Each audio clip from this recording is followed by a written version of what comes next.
So this is our pharmacology client education presentation. I'm Shelby. I'm Kelsie. I'm Jenna. And I'm David. Our verse is, I will instruct you and teach you in the way which you should go. I will counsel you with my eyes upon you. And that's Psalms 32:8. So our case study is Jim Lawson is a 64-year-old Caucasian male admitted to the hospital medical floor for a respiratory infection.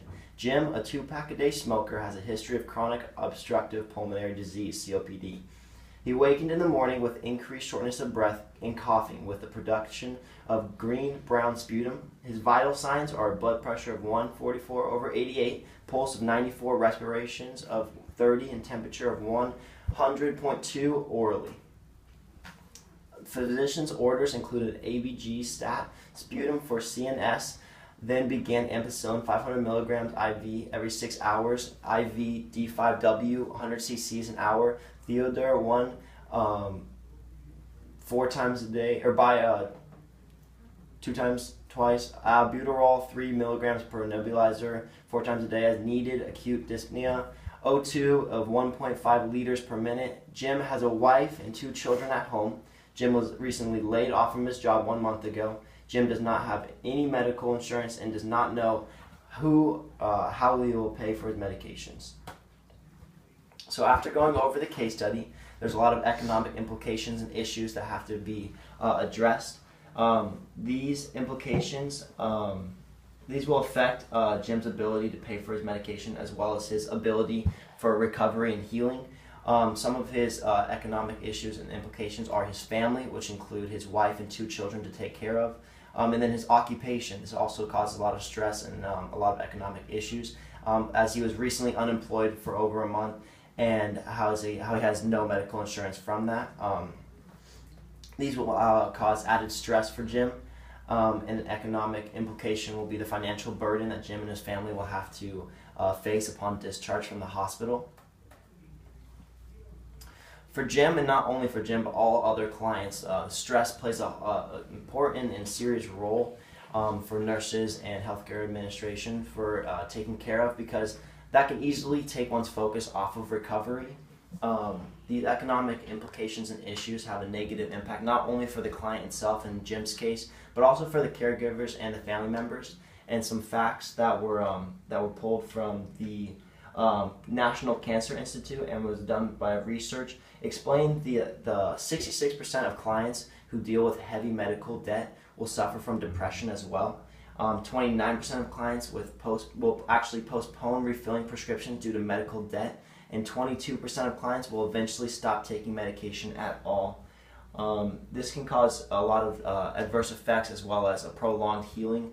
And these are major implications and issues that can be caused from economics as well as the problems that can occur.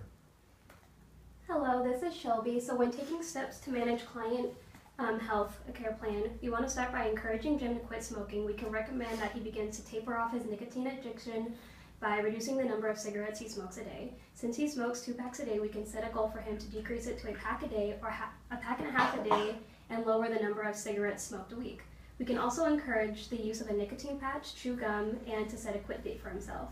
And since Jim is worried about paying for his medications, we can recommend the Medicaid program. The Medicaid program, if eligible, will provide him with healthcare insurance and will pay for his medications. Next, we can sit with Jim and set realistic goals, such as applying for a certain amount of jobs throughout the week, decrease the nicotine intake, and apply for the Medicaid program after he's released from the hospital. This is Kelsie speaking, and theophylline is a bronchodilator that has been known to cause dizziness, muscle cramping, persistent nausea and vomiting, irregular heartbeat, and confusion. Due to the cardiac effects, the intake of caffeine and tobacco is recommended to be avoided. Like Theodore, albuterol is a bronchodilator and commonly used in patients with asthma and COPD.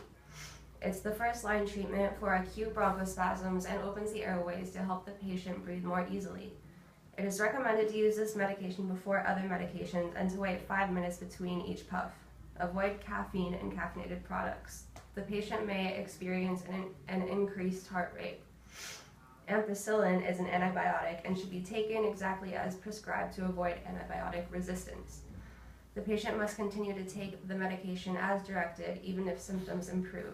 Side effects may include nausea and vomiting, abdominal pain, diarrhea, headache, rash, swollen and black hairy tongue, and white sores inside the mouth. Okay, so following the care plan is highly important for Jim due to the fact that he could place himself at a greater risk for worsening his condition. Smoking is known for being a trigger for COPD. It can cause a flare-up and ultimately decrease his respirations, his oxygen intake. Smoking can worsen his condition, thus placing him at a great risk for a longer hospitalization, which means more medical bills. Not applying for the Medicaid program puts Jim at risk for not being able to receive his medications, pay his bills, or properly treat his condition.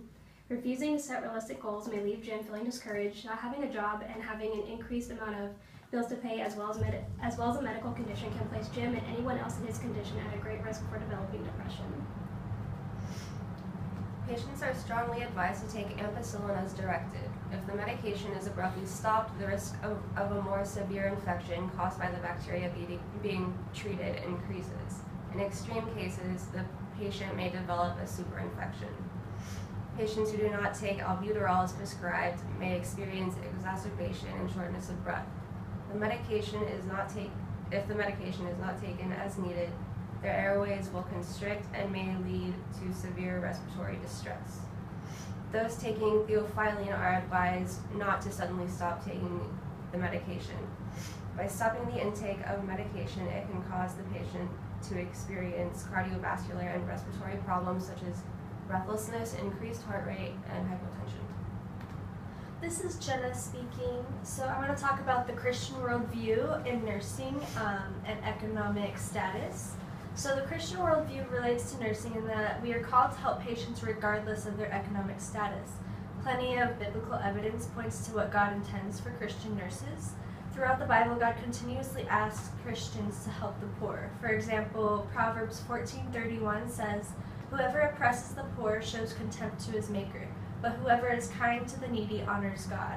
As nurses, we must take the action to help patients regardless of their economic status. Why? Because all of the patients we see are made in the image of God. As Genesis 1:27 says, "So God created mankind in his image. In the image of God, he created them." It is vital for nurses to commit to their patients' well-being because to not do so would be ruining his image. A great Bible story that exemplifies this is called A Virtuous Woman. In this Bible story, a selfless woman does God's work by helping the poor in her community day in and day out. She sacrifices a lot to do this, just as nurses do. But she cares for them regardless of who they are or what they do. A Christian study found that the code of ethics lines up perfectly with the Christian worldview. We are called to provide compassion, dignity, and commitment to our patients, both as professional nurses and as Christians. Thank you, and here are our references.